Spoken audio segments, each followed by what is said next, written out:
June 4, 1942. Berlin, the heart of the Reich Chancellery. 2:17 p.m. The air hangs thick with the scent of polished oak and stale cigarette smoke as Werner Heisenberg steps into the dimly lit room, his polished shoes clicking against the marble floor like the ticking of a doomsday clock. Outside, the distant rumble of Allied bombers echoes faintly through the fortified windows, a grim reminder that the war is closing in. Heisenberg's hands tremble slightly as he clutches a sheaf of papers, diagrams of uranium fission, scrawled equations that could reshape the world or doom it entirely.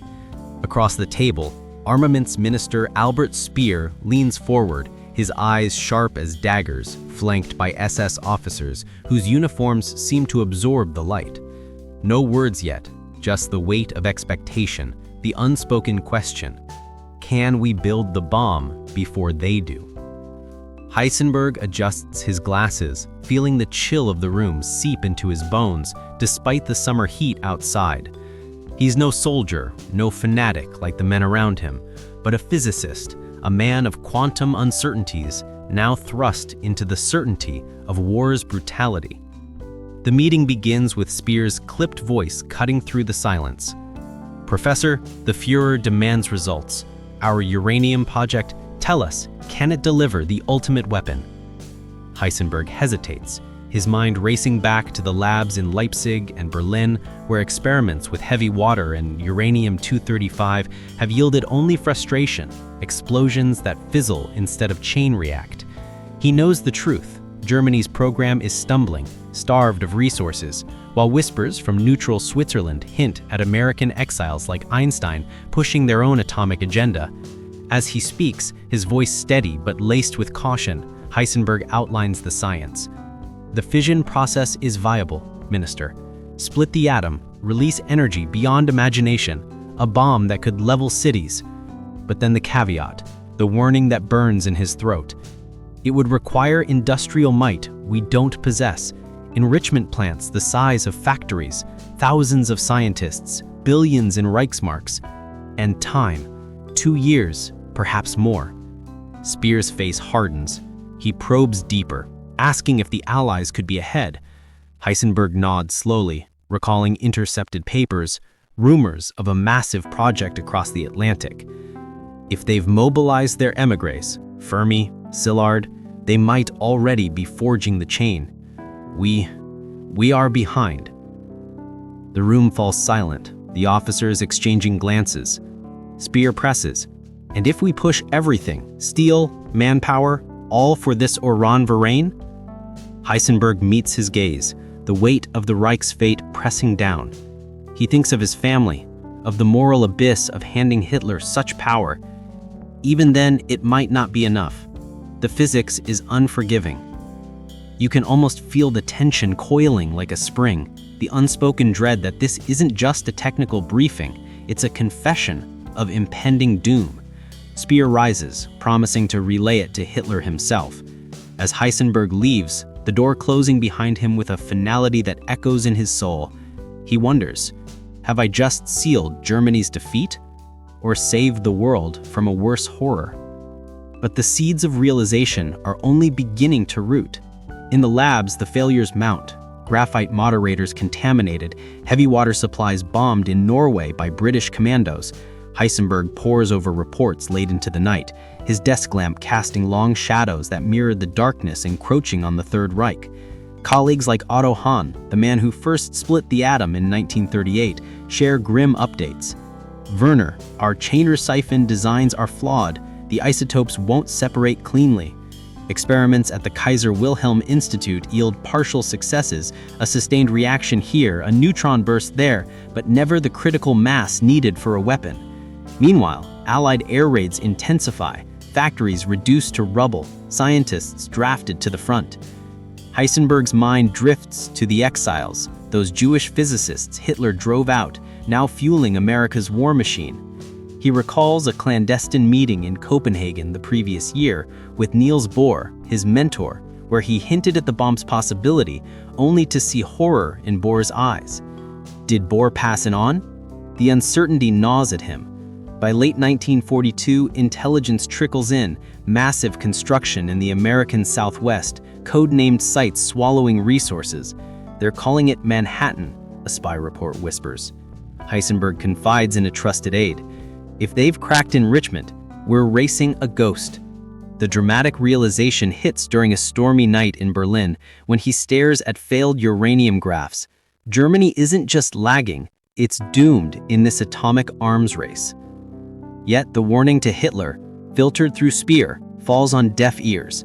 The Führer, obsessed with V-2 rockets and Eastern Front victories, dismisses the bomb as a Jewish fantasy, reallocating funds to conventional weapons. Heisenberg feels a twisted relief mixed with despair. Is he sabotaging from within or merely witnessing the inevitable? Short sentences punch through his thoughts. The war drags on. Allies advance. And in secret, Heisenberg begins to grasp the full eclipse, the technological chasm that no blitzkrieg can bridge. As 1943 dawns, with Stalingrad's fall echoing like a death knell, Heisenberg attends another briefing, this time with Himmler lurking in the shadows. The pressure mounts. Deliver the wonder weapon or face consequences.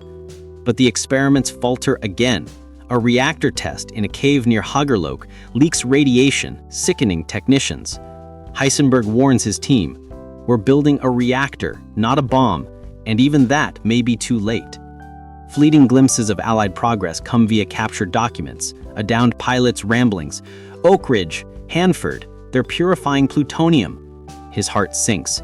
From disbelief in their own capabilities to awe at the enemy's endeavor, the reversal is complete. This section builds to this. Heisenberg, alone in his study, sketches a crude map of what he imagines as the Manhattan Project's sprawl. "They'll have it first," he mutters. But what if Hitler learns the full truth? What if the warning escalates? September 1941, but the memory still burns hotter than any reactor. Copenhagen, occupied Denmark, twilight bleeding across the Nyhavn Canal.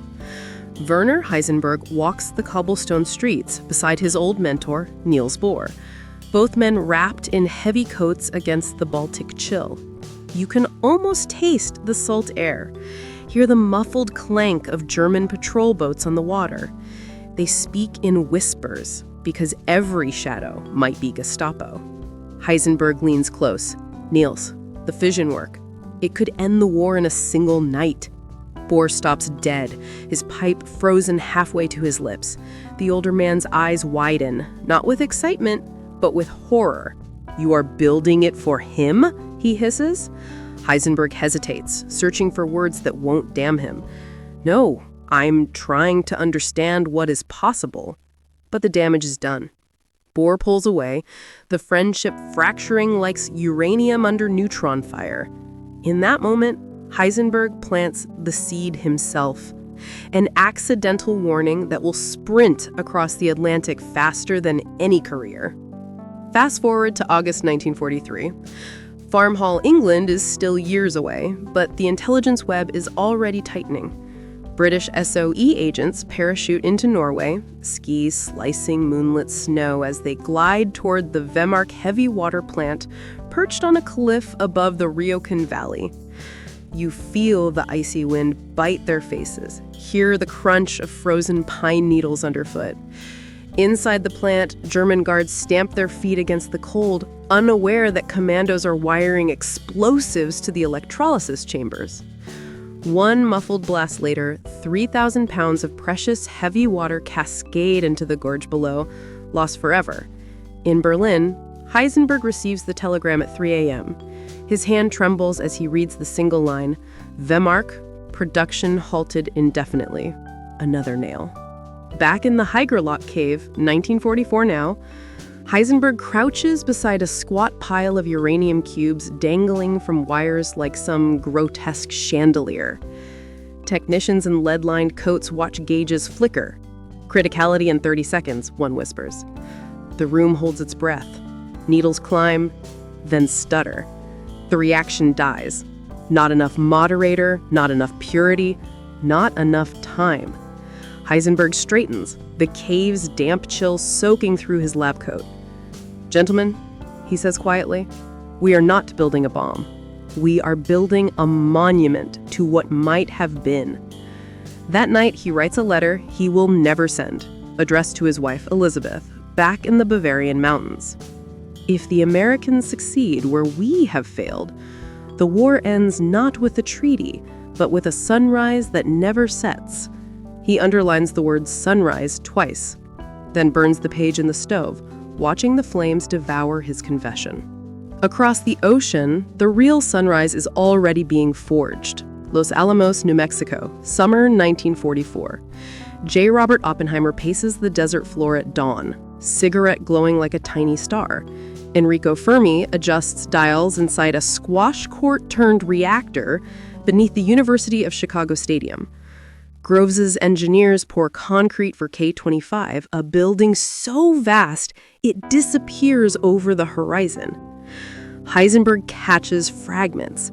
A Swedish diplomat's careless remark at a reception, a Swiss physicist's nervous letter, a captured OSS report found in a burned briefcase near Anzio. Each shard fits the mosaic. They are not years behind. They are worlds behind. In December 1944, Heisenberg is summoned to Hitler's Adler-Horst headquarters in the Taunus Mountains. The Führer's command bunker smells of wet stone and desperation. Hitler, gaunt and twitching, slams a fist on the map table. "Heisenberg, the Jews bomb, win!" Speer stands silently in the corner, eyes averted. Heisenberg draws a slow breath. Mein Führer, even if we had begun in 1939 with unlimited resources, we could not match what the Americans have built. Their industrial capacity. Hitler cuts him off, screaming about wonder weapons, about nerve gas, about holding the Rhine. But the rant fades into the concrete walls, unheard by the atomic future already ticking toward completion. As Heisenberg boards the train back to Berlin, snow lashes the windows. He stares at his reflection superimposed over the blacked-out countryside and mouths his single word. Doomed. Not shouted, not whispered, just accepted, like a law of nature. But the deepest cut is yet to come. One final meeting, one final glimpse of the abyss, where Heisenberg will be forced to confront not just Germany's defeat, but his own role in the silence that may have spared the world a Nazi bomb and July 16, 1945, Alamogordo, New Mexico. 5:29 a.m. local time. A blinding white light tears across the desert, brighter than 1,000 suns. J. Robert Oppenheimer watches from the bunker, his breath fogging the glass. The shockwave follows seconds later, a rolling thunder that rattles teeth and turns night into noon. Oppenheimer whispers the line from the Bhagavad Gita, voice trembling. "Now I am become death, the destroyer of worlds." Half a world away, in a damp cellar laboratory beneath a half-collapsed brewery in Haigerloch, Werner Heisenberg is asleep on a cot when the phone rings at 3 a.m. Berlin time. It's Walter Gerlach, his deputy, voice cracking through static. "Werner, they did it. Trinity, a full detonation, plutonium, 20 kilotons." Heisenberg sits up slowly, the receiver cold against his ear. No screams, no curses, just silence thick enough to choke on. You can almost see the shadows dancing across the brick walls as a single bulb swings overhead. The impossible has happened. The Americans have crossed the finish line Germany never even saw. 3 weeks later, August 6, 1945, 8:15 a.m. Hiroshima time. Colonel Paul Tibbets banks the Enola Gay gently at 31,000 feet. Below, the city spreads like a neat map. Bombardier Thomas Farabee toggles the release. Little boy falls, a 10-foot cylinder of uranium-235 screaming toward destiny. 43 seconds later, the sky ignites. A purple fireball blooms, climbing 30,000 feet in minutes. The blast wave flattens everything for 2 miles. 70,000 people vanish in an instant. In Berlin, now a city of rubble and smoke, Heisenberg stands on the roof of the Kaiser Wilhelm Institute, amid smoldering ruins. A Swiss Red Cross courier has just handed him the first photographs. Charred shadows etched into stone steps, a wristwatch frozen at 8:15. He stares at the images longer than any man should. The flash he warned about, the sunrise he feared, has arrived without him. Without Germany, without Hitler, who took his own life in a flooded bunker 3 months earlier. August 9th, Nagasaki, Fat Man. Another city erased. That same evening, Heisenberg is arrested. Not by the Gestapo this time, but by ALSOS commandos, American scientists turned soldiers led by Colonel Boris Pash. They burst into the Heigerloch cave of Tommy guns and Geiger counters. "Professor Heisenberg, you're coming with us." The uranium cubes are pried apart, documents stuffed into canvas bags. Heisenberg offers no resistance. As they march him past the pathetic pile experiment, he glances back once. "We never even got close," he murmurs. One of the Americans, Samuel Goudsmit, spits on the floor. "You're damn right you didn't." They fly him to England under guard, Farm Hall, a bugged country manor in Godminster. 10 German physicists interned together. Heisenberg, Hahn, von Weizsäcker, Deibner, wined and dined like honored prisoners while hidden microphones capture every word. On the night of August 6th, the BBC announces Hiroshima. The scientists gather around a crackling radio. Hahn, pale as ash, turns to Heisenberg. "Werner, if they have it, the war is over." Heisenberg's voice is barely audible.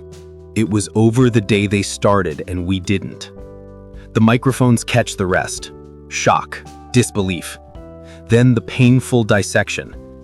"Why didn't we push harder?" Deibner asks. Heisenberg's voice, calm but hollow. "Because we knew what it would mean in his hands." A long pause. "And because we couldn't." You can almost hear the room exhale centuries of tension. In private moments, alone in his room, Heisenberg stares out at the English rain. He replays every decision, the deliberate miscalculation of critical mass he presented to Speer in 1942, the quiet sabotage of pushing for reactors instead of bombs, the moral line he drew in the sand. Was it cowardice? Patriotism? Humanity? He will wrestle with that question for the rest of his life. But one truth is now carved in radioactive fire across 2 Japanese cities. The Reich's technological eclipse is total. The bomb Heisenberg warned about has fallen from American wings, not German ones.